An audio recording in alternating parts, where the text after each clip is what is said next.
Okay, I hope everyone can see my screen. So I'm Dan.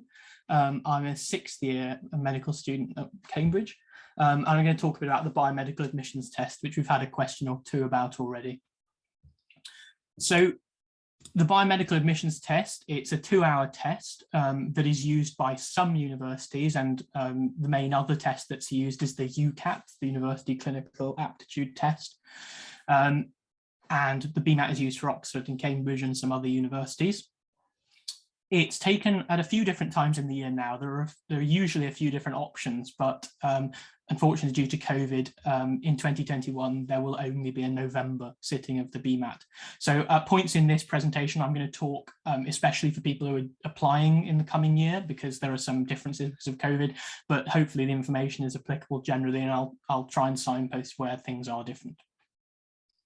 So the structure of the BMAT, it's a 2-hour test. You take it either in your school or in an approved test center. It comes in 3 sections. The first section is an hour of thinking skills, so sort of problem-solving questions that don't require any specific knowledge. The section 2 is a science test that tests your scientific knowledge in multiple choice questions. And section 3 is half an hour, a writing task, what's commonly known as the BMAT essay. So we'll talk a bit about each section in detail now. Things have changed since 2020. So from 2020 BMAT, there were changes to section 1, and now it's 32 multiple choice questions with 5 options, and you pick the single correct answer. 16 of them are problem solving and 16 of them are critical thinking, so reading passages of information. And we'll look at some example questions in a moment. As a few of you have been asking throughout the day, the slides will be helpful to you. We will be sending them out as a PDF. And so all of these links that are hyperlinks in our slides, you can click through to them, because hopefully there are some useful resources linked there. Problem-solving questions are broken down into some different areas again. The titles of the different types of questions are a bit weird, but I just thought the best thing to do would be just to look at some practice questions. So let's have a look at a question. The first one here. What I think we've done is we've started a poll, and I've put a poll up with A, B, C, D, E options. If you want to have a look at the question, it's a question that requires no specific knowledge. It's a data interpretation question. So have a look and have a click of the best answer, A to E. I'll give you just under a minute, which is hopefully realistic.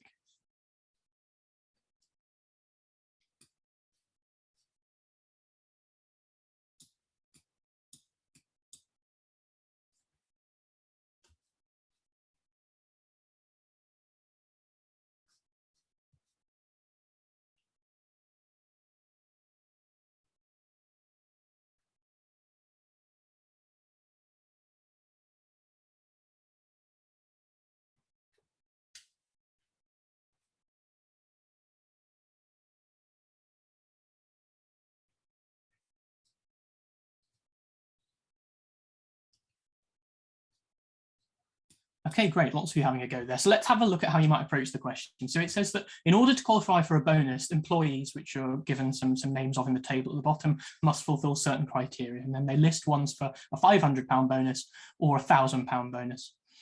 The question is, who qualifies for a bonus given these data? So the first thing to notice is that the criteria for the £1,000 bonus are all more difficult to reach than the £500 bonus. And because it just says who qualifies for a bonus, we actually don't need to worry about what level of bonus they're getting. So we can actually cross out the £1,000 bonus. We just need to worry about who meets these easier targets. So let's go through each criteria and then look at each person. Absence is less than 10%. So to make it a bit more difficult, they've reported it as attendance percentage, not absence. So we need to invert the 10%. And if you're absent less than 10% of the time, you must attend greater than 90% of the time. And it is, note, less than 10%, not less than or equal to, which means that it must be greater than 90, not just greater than or equal to. So actually Jones is the one that doesn't qualify there. So we cross him out. He can't get, him or her, we can't get a bonus for Jones. Production targets must be met, and they report the production target as the percentage over. So the person therefore must have a non-negative production target over statistic, i.e. they must be 0 or above. So the only negative one here is Mackay, so let's cross them out. 0, 5 and 12 are all fine because 0 is still met the production target. And then rejects are less than 8% of output. Again, less than 8% being rejected is greater than 92% being accepted. All of those are above 92. So actually Smith, Patel and Awolu are all fine. So the answer here is actually D. And hopefully that's what I circled. Yes, D is right. We'll be sending the slides out again, of course. So remember, if you want to have a look at this later, you can do. Here's another question. I'll relaunch the poll and let you have another look at this. Slightly different type of question here. This is one that's called finding procedures because it requires you to do a bit of sort of numerical thinking in relation to a question.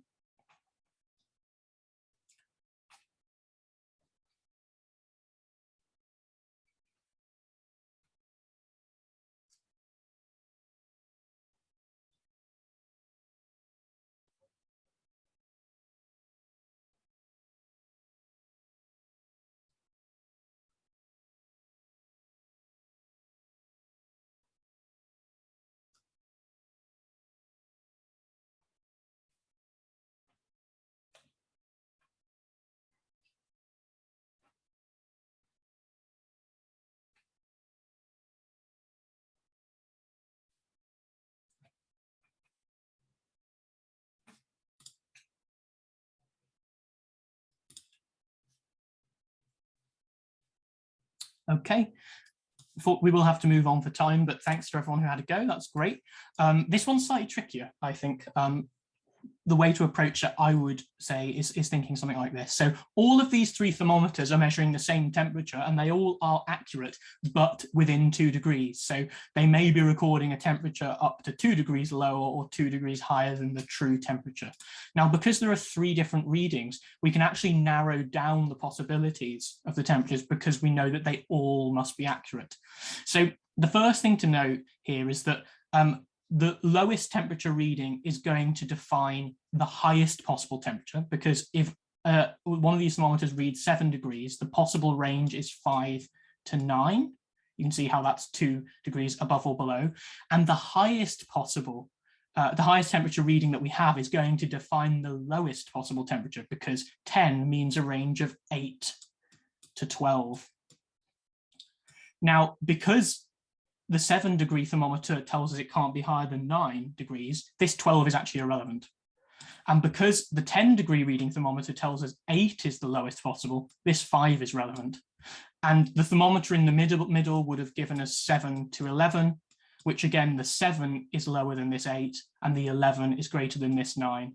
So we cross that out, the middle temperature reading is irrelevant. So we have 8 or 9. So actually the answer here is D, because this temperature reading limits the bottom value and this temperature reading limits the highest value. So by having 3 thermometers, each within 2 degrees of accuracy, we've got an 8 to 9 degree range. So that's the answer here, 8 to 9 degrees.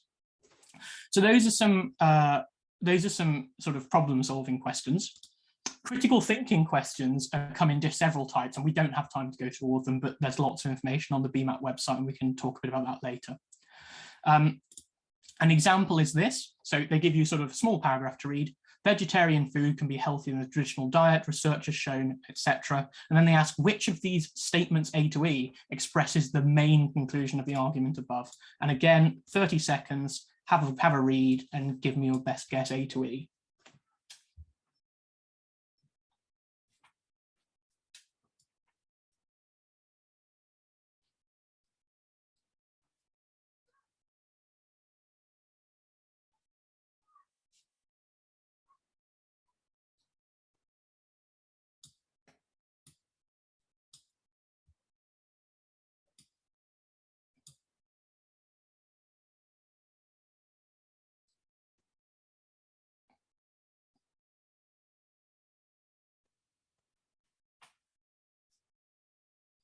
Okay, great.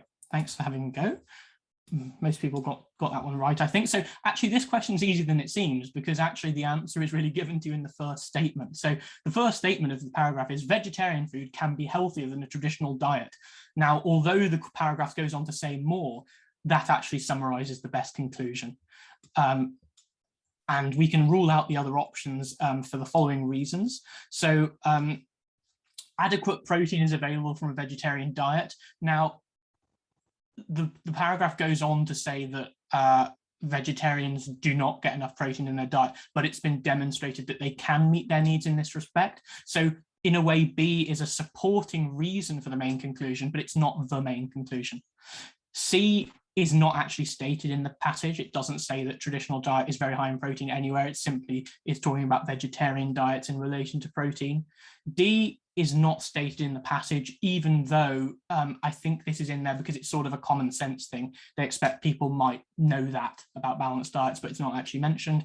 And then E is not the main conclusion, but it's close in meaning to one of the reasons given, because it says that vegetarians are less likely to suffer from heart disease and obesity. That is one of the reasons that vegetarian food can be healthier. It's a supporting argument, not the main conclusion. So the answer is still A.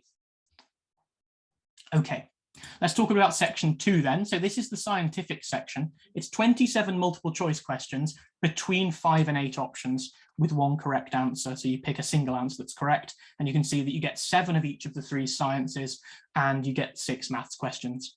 The important thing about this is, of course, you want to get the questions right, but 27 questions in 30 minutes is quite a fast pace. So you have to get speed as well as accuracy.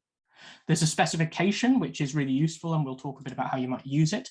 So the specification for the BMAT suggests that the questions are approximately GCSE level science. I think in recent years, people have said that sometimes it might go just a bit beyond GCSE because it depends what exam board you do. But because the specification exists, you can go through, and we'll talk about this in our action plan for the BMAT later.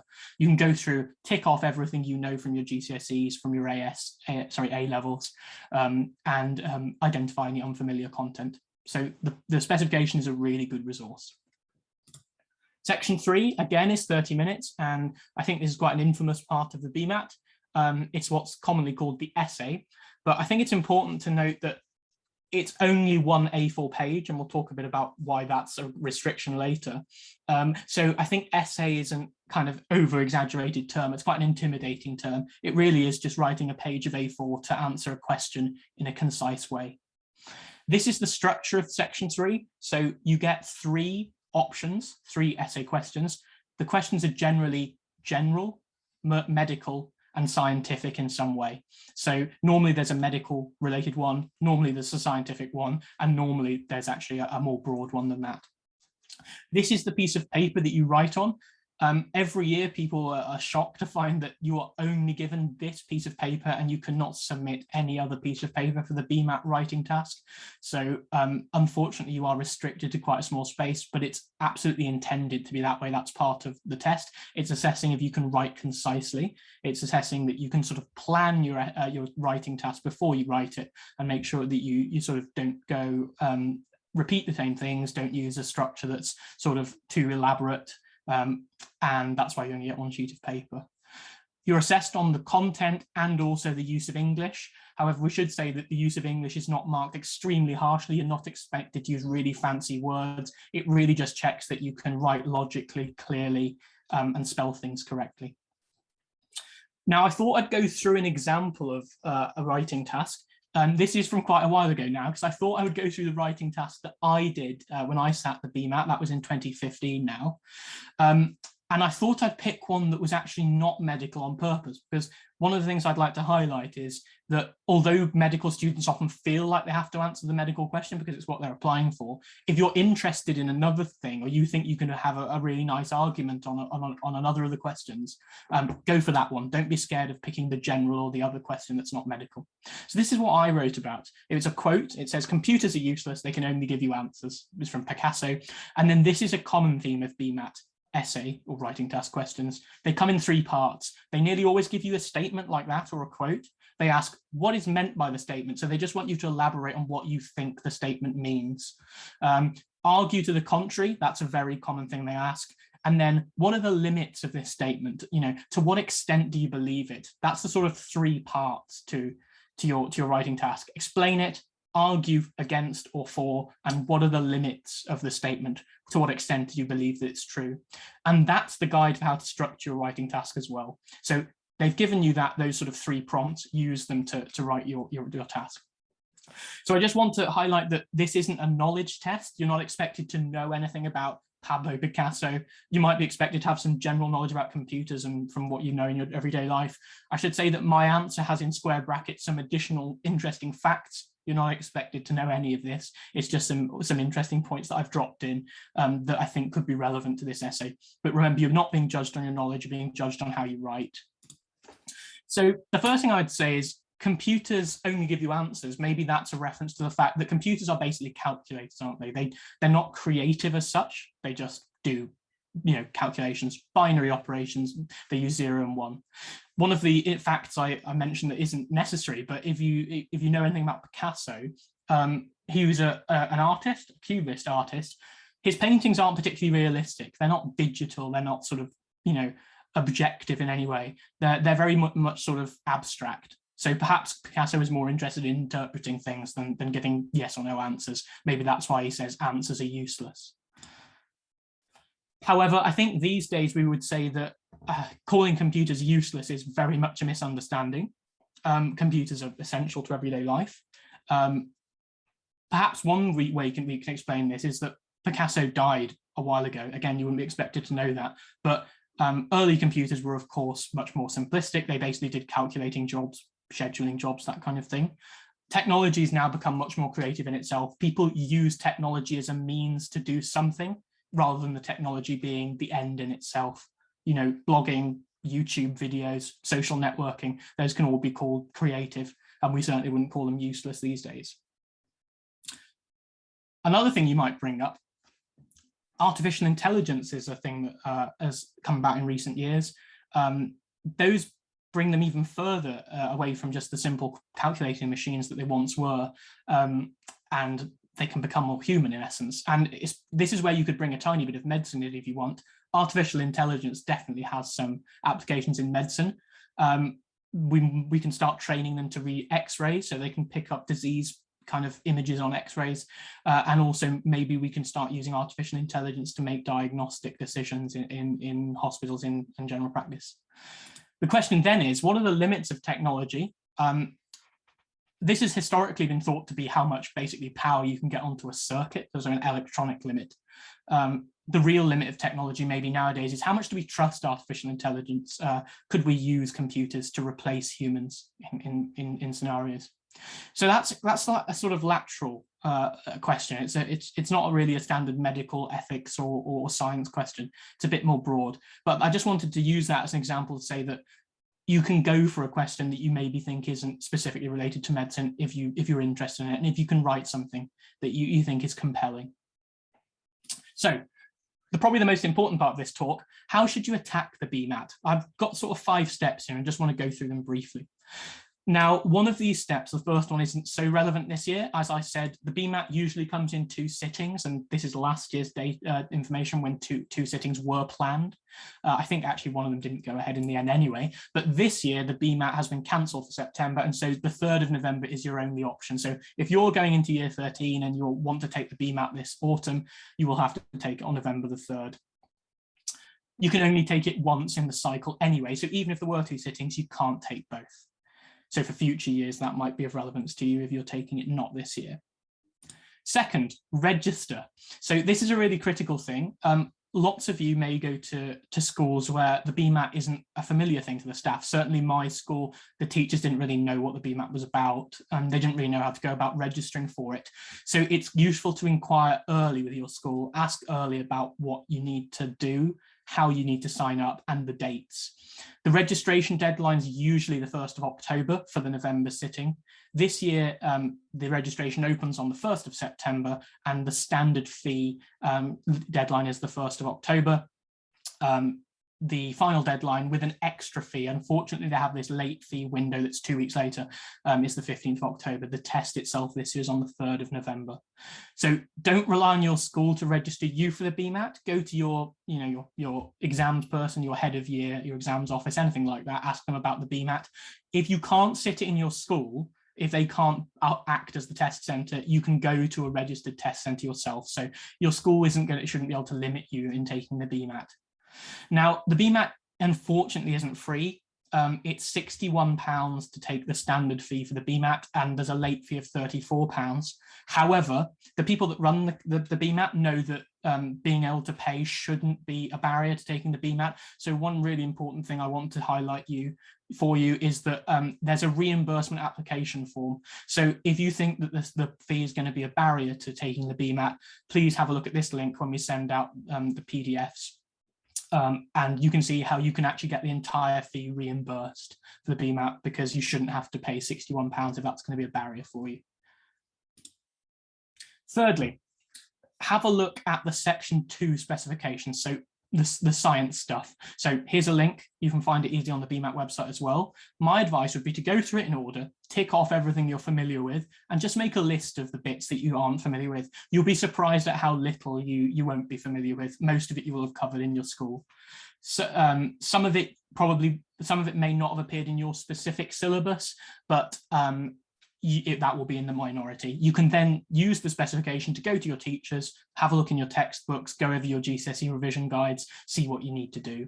I would advise doing this in the summer. So if you're going to take it in year 13, so you're going to take it this November, have a think about this before you start school again in September, just because year 13, the start of year 13 is quite busy.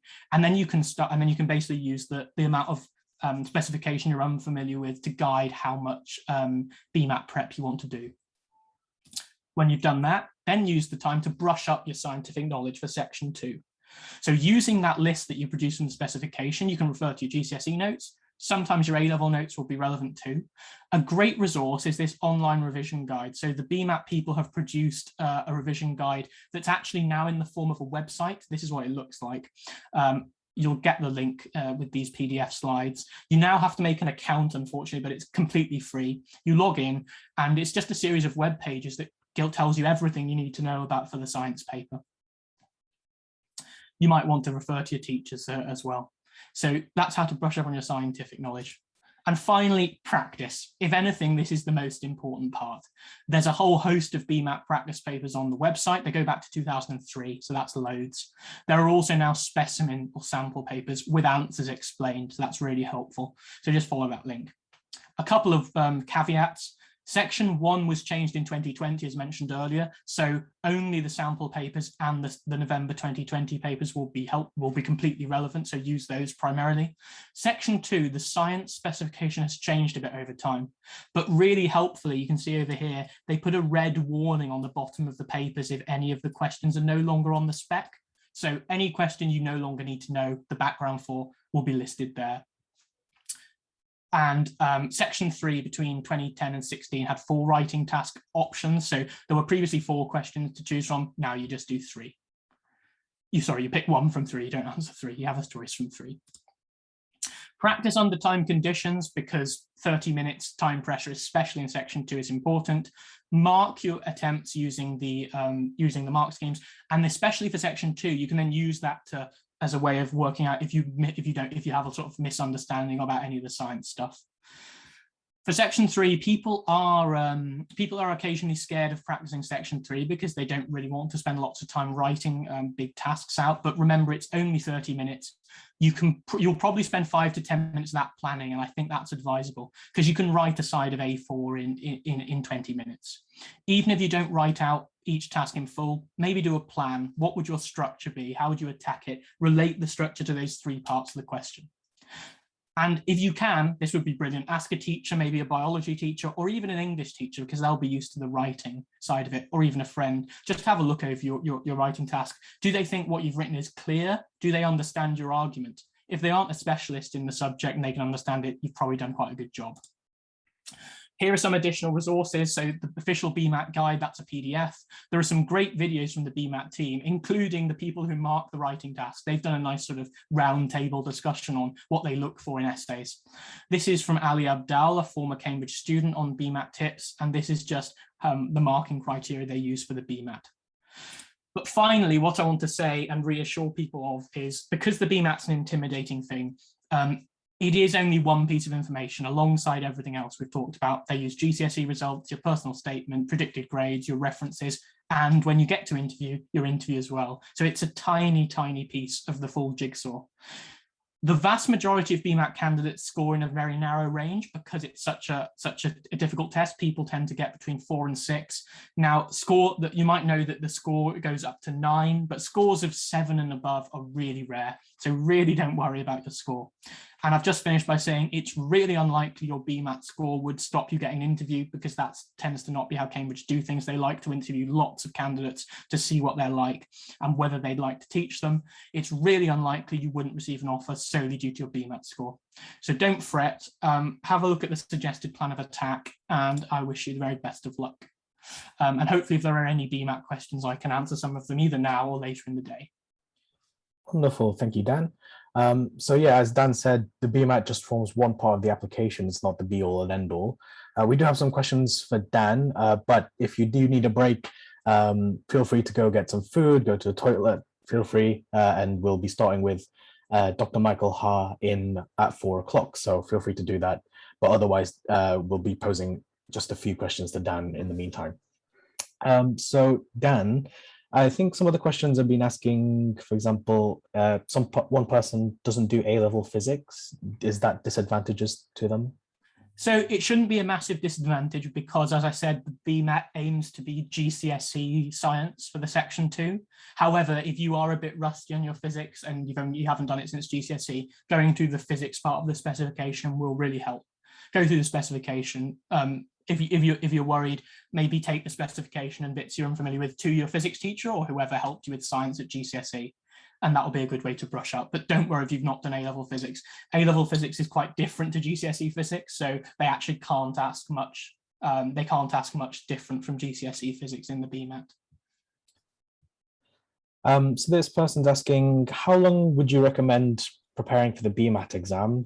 And some people are sitting both the UCAT and the BMAT. You mentioned that since the BMAT's cancelled for September, how long should people be preparing for?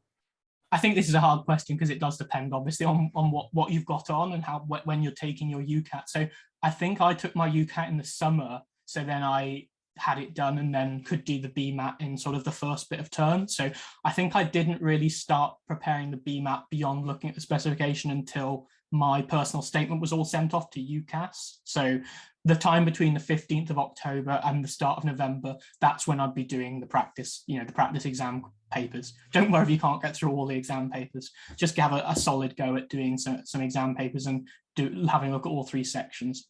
But if you're doing 2 admissions tests, obviously balance your time well. Deal with one if it's before. Deal with the early one first, and then move on to the BMAT. That's later. Another person's asking, or a couple of people are asking actually, what are the similarities between the UCAT and the BMAT? And is the section 1 for the UCAT similar to section 1 of the BMAT? That's a good question. So you might know that the UCAT has 5 sections, I believe. So they're called things like verbal reasoning, decision making, quantitative reasoning, abstract reasoning, and situational judgment. Now, the abstract reasoning was about shapes when I did it. There's certainly none of that in the BMAT. Verbal reasoning, you had to read some paragraphs and sort of make some conclusions. That's a bit similar to the question we just did about the vegetarian diet. So reading a short paragraph and making some inferences. So in that way, there are a few similarities, but the BMAT is quite different from the UCAT overall. There are a few similar skills in the UCAT and section 1, but of course the UCAT involves no science knowledge, whereas the section 2 of the BMAT does involve science knowledge, and the UCAT doesn't involve any writing of long, writing tasks. The BMAT has a writing task. So they're quite different. Maybe the section 1 is the biggest overlap of question types, but still not a lot. Another question came in asking, how does it work with the BMAT being in November and the medicine application deadline being in October? Yeah, so unfortunately, this was always the case when I applied. So when I took the BMAT, there was no September sitting. So it is one of those things where, unfortunately, you apply to universities that need the BMAT in October and you don't sit it or find out your results till later. that is unfortunately one of the benefits of the September sitting, because you get your results before you do your UCAS application, but it's just not possible this year, sadly. So it's kind of old school. You send off your applications first and then sit the BMAT. So if you're worried about how well you'll do on the BMAT versus the UCAT, maybe that's something you will think about when you're choosing which universities. If picking 4 universities that use the BMAT, if you're then worried about how well it will go, is perhaps a slightly more risky move. So maybe think about what admissions test each universities use when deciding what balance of universities to put down.